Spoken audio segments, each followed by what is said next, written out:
You're listening to Mics and Sirens, the official podcast of the Department of Fire and Emergency Services in Western Australia. DFES acknowledges the traditional owners on the land of which this podcast is created, the Whadjuk people.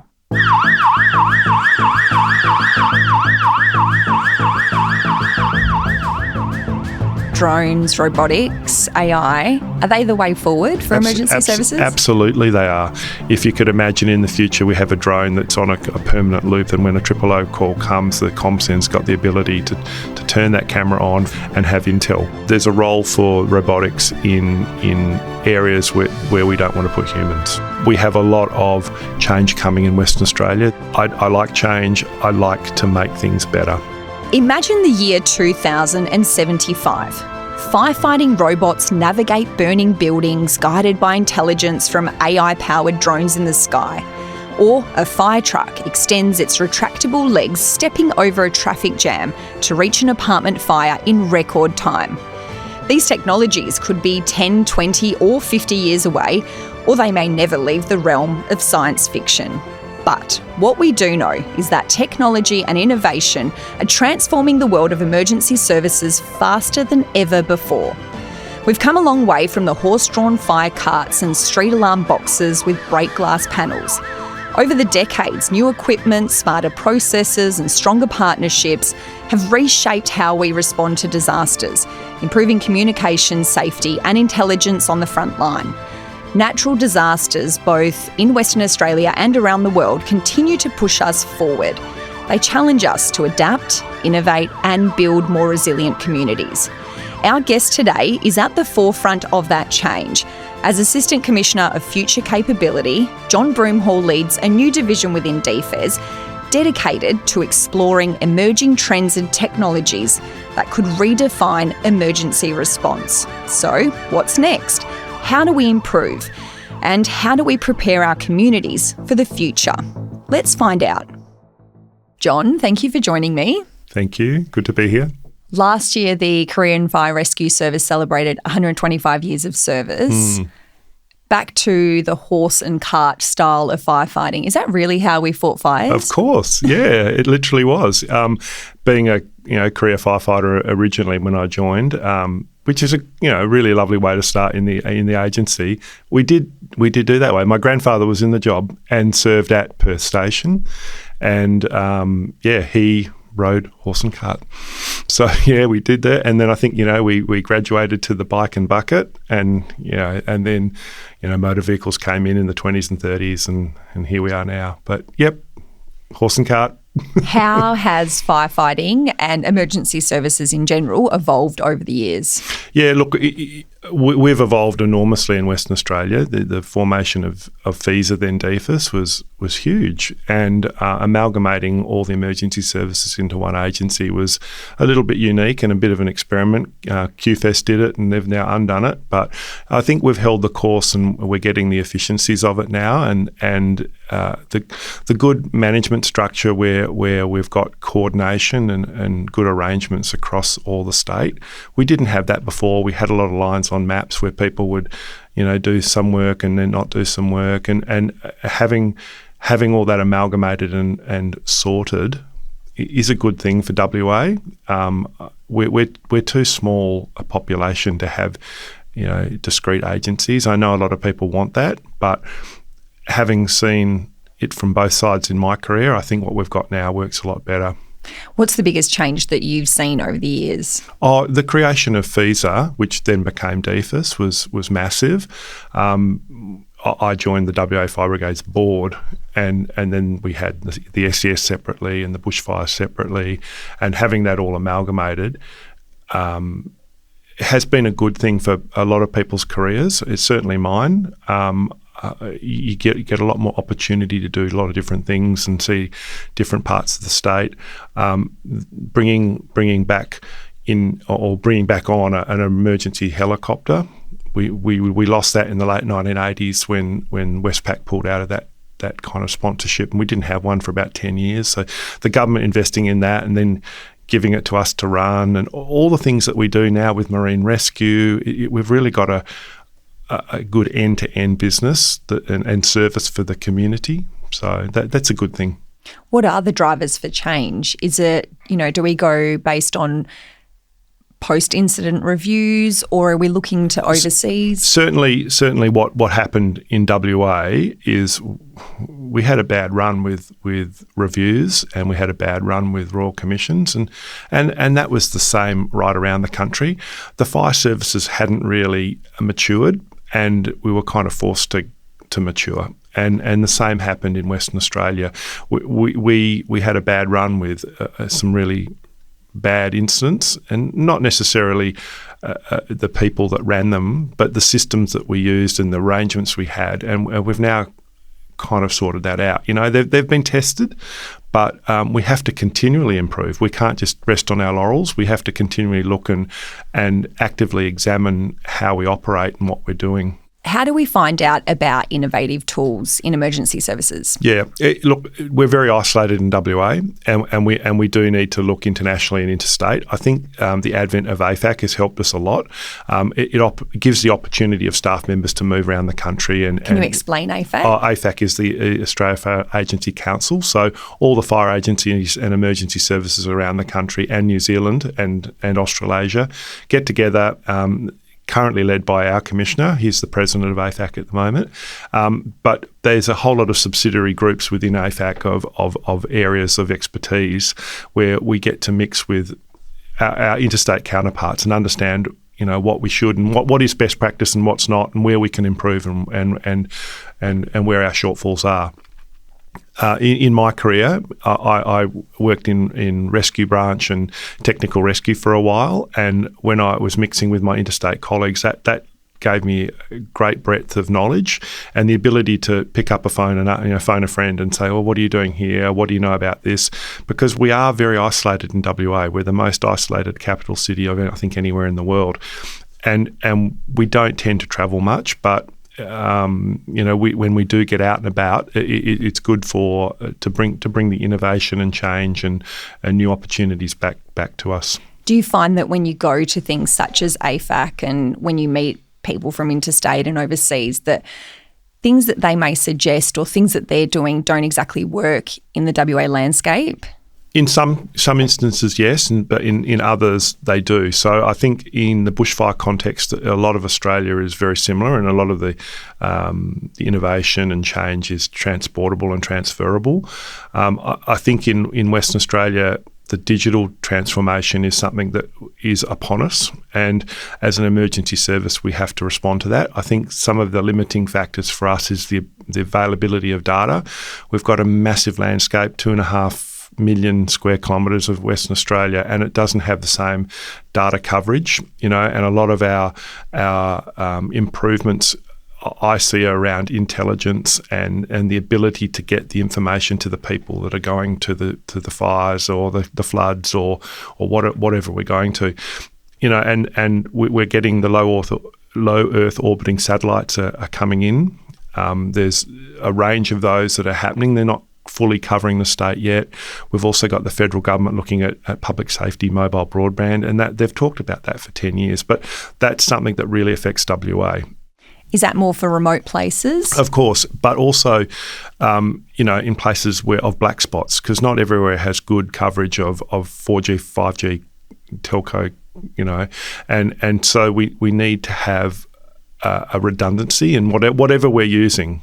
We need a redundancy. So our radio network, for example, is quite old, and it still operates on analog. And we're working with the police to get it onto the police digital system, but that will still only cover a portion of the population. So we need to have solutions via satellite or via other means of operating everywhere. So are those types of changes a quick fix, or are they things that take time and obviously a lot of planning?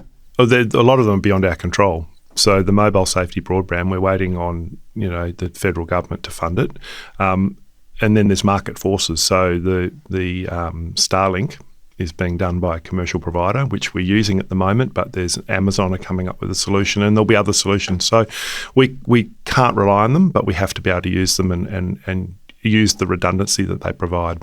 You're the head of future capability. Can you talk me through that role and what you oversee? Yeah, for sure. It's a brand new role, and I think it demonstrates that there's opportunity for improvement in the department, and the fact that we're focusing on it now.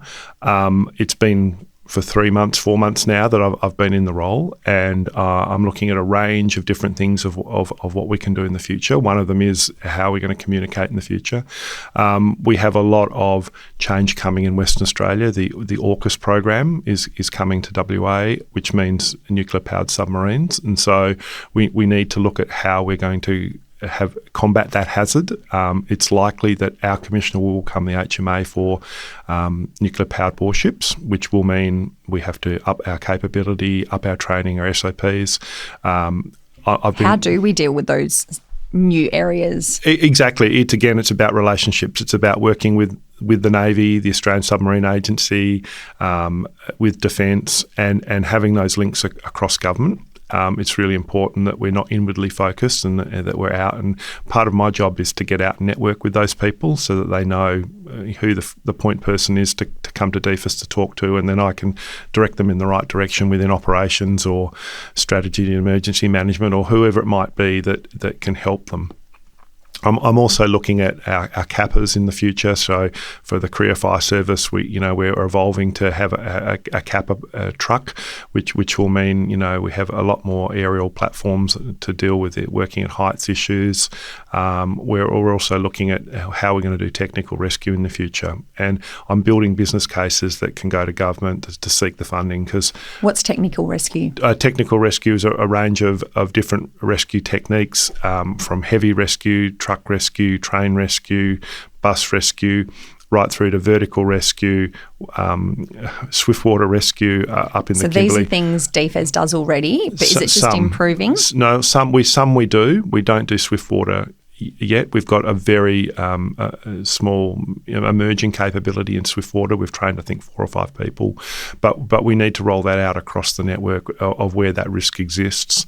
But we also need a coordination in terms of the training and how we're going to do that in the future.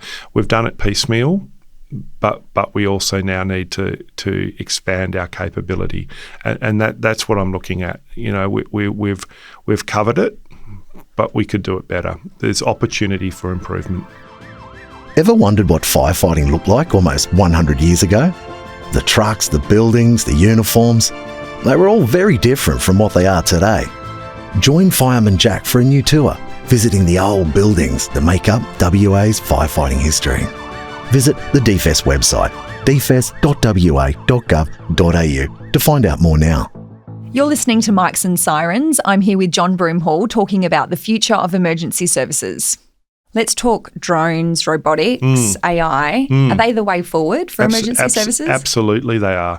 And it's something I'm also looking at. I think one of the things, and the enablers are the access to data again, and what I was talking about before in terms of you rely on that structure that is provided either by government or commercially in the background to enable all those things. For example, one of the things I'd love to see would be, a persistent drone over Perth that we could share with other emergency services, so that when we do get a large fire, we can have a camera that can be eyes straight on a bushfire or a large structure fire. So if you could imagine in the future we have a drone that's on a permanent loop over the population of Perth, and when a 000 call comes, the ComSend's got the ability to turn that camera on, focus it on a bushfire, a structure fire, a bad traffic accident, and have intel. Would that impact aerial firefighting? No, you could just have it a lot higher. You can stack planes at different altitudes, and you could have that up very high. They have the ability, and with gyroscopic cameras, to work at very high altitudes and be out of the way of the controlled airspace. But the one thing that as I was coming through the system that bothers you the most as a responder is not knowing what you're going to get when you get there, and not having to plan. If we have the ability to beam vision of an incident to a responding crew on a tablet or on another means, that's one way of providing our responders with the information and the intelligence and that they need, so that when they get there, they can do the best they possibly can. You know, a lot of these situations, they're awful, and but you know, if you've got the opportunity to have a little think, you know, on your journey of, you know, 5 or 10 minutes, it puts you in better shape, and it removes a lot of the anxiety of working as an emergency responder. So, you know, things like that is the future. I think with AI, it's still an emerging technology, and I think it'd be in the emergency services, it's more a decision aid. You wouldn't want AI making decisions for you. Yeah, you need that human intervention to completely quality control. That's right. You know, if AI could be presenting you a range of options, that would be helpful to the responder. But I wouldn't like to see AI making decisions at this point. Yep. You know, and it's a bit scary. It's a little bit Skynet.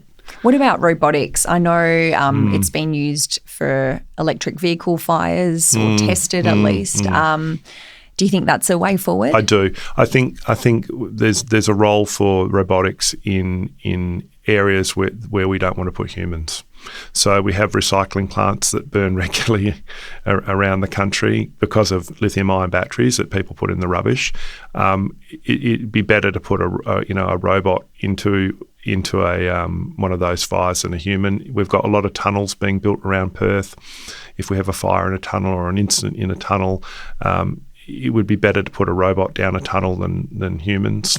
So there is a role in firefighter safety for robotics, and that's where I see us using it in the first instance. But yeah, they're very expensive, and they're not at the expense of people. You still need, you know, multiple people to run a robot. So it's not about replacing people, but it's about the safety of our staff and our volunteers. Is WA, in general, with this sort of stuff, I guess, is WA behind the rest of the world or Australia in terms of our innovation with emergency services? Look, I think the fact that the department's created this role indicates that we need to, you know, there's opportunities for improvement.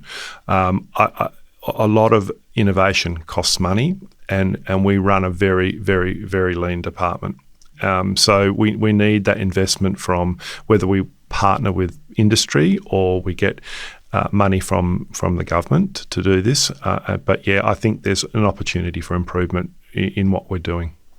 Where do you, say in your role, have you done much travel? Have you gone to overseas to speak with other people about, you know, future things that we may be able to steal ideas from? No, I haven't, but I have. I can use the internet. I know how to use a computer. I think a lot of innovation is available without having to travel. I do teams with people in America. I've been doing some work on the LA fires, and I've been teams meeting with people in America to understand what happened there. Yeah, you know, we're lucky we're going to host the AFAC conference this year, so we don't have to travel. It's coming to us this year. So that the trade show and a lot of the innovative things that are happening are going to come to us this year. So there is a role for some travel, but I think it needs to be targeted and it needs to be justified. It's not about me tripping around the world. It's about, you know, working out what we really need for WA and then going out and researching. Do we have partners overseas? I know sometimes we do a bit of work with Singapore. Yeah, we do. Yeah, that's right. Singapore Civil Defence Force, we operate very well with. We have a partnering agreement with them, and they lead Southeast Asia in terms of innovation. They're lucky. They're very cashed up, and they're, you know, a small country but with a huge economic base. And we've learned a lot from them over the years. But what do we learn from them? Yeah, we train our USAR people with them, and so that's Urban Search and Rescue. Yeah, that's right. And they are a certified team, an INSRAG certified team in Singapore. And so they do a lot of work internationally with the way USAR operates. And we've learned from that. And it'll be good as part of our technical rescue uplift to have our team work more closely with Singapore. Where are we leaders in the space of emergency services and future capability? I think, you know, the Emergency WA app that was recently launched, that's a really good example of where we're leading. The way we communicate with the community is really good.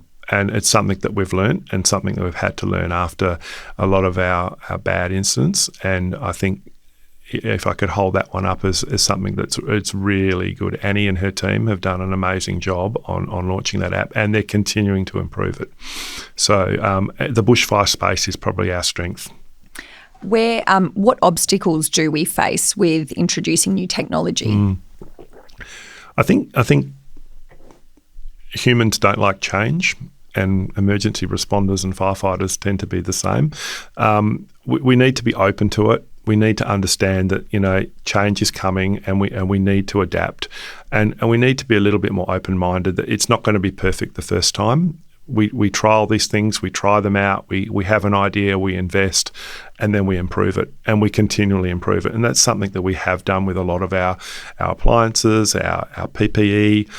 We continually improve it, but it takes time, and it takes money, and it takes a lot of effort by people in the background. But I think it's about being open-minded and knowing that we can improve these things, and if we all work together, it'll be a better outcome for everyone. Are you afraid of change, or is that Not something at all. that drives you? No, I love it. I guess that's why you're in this job. Yeah, look, I've always tried to improve whatever area I work in DFIS, and I always try and leave it better than I find it. I like change. I find it personally stimulating, and I like to make things better, and that's what drives me personally. Can you talk to me about the LA fires? So you are looking into the review from those fires? Yeah. So it's early days. They haven't even completed an after-action review themselves. But because the fire was only in January. That's right. And it's taken them a while to recover. They're still dealing with a lot of homelessness and people displaced, and they're in that recovery phase. And then there's the political, who's going to be blamed. So that's going on. I'm talking with people in Cal Fire. I'm talking with people in Los Angeles, and we'll see what happens. But there are comparisons with Perth. It's a Mediterranean climate in both LA and Perth. We do have katabatic winds off the Darling Range, like they have the Santa Ana winds, and we do have high fuel loads. The difference is, a lot of the building stock in California is built out of wood. It's wood-framed homes because of the earthquake risk, and they also have combustible roofs. So a lot of their roofs are, tar tiles, which when there's an ember attack, we'll get a roof going very quickly, as opposed to what we have here in terms of tin and tile roofs. So would it be unlikely for us to see anything like that? Yes, it would be.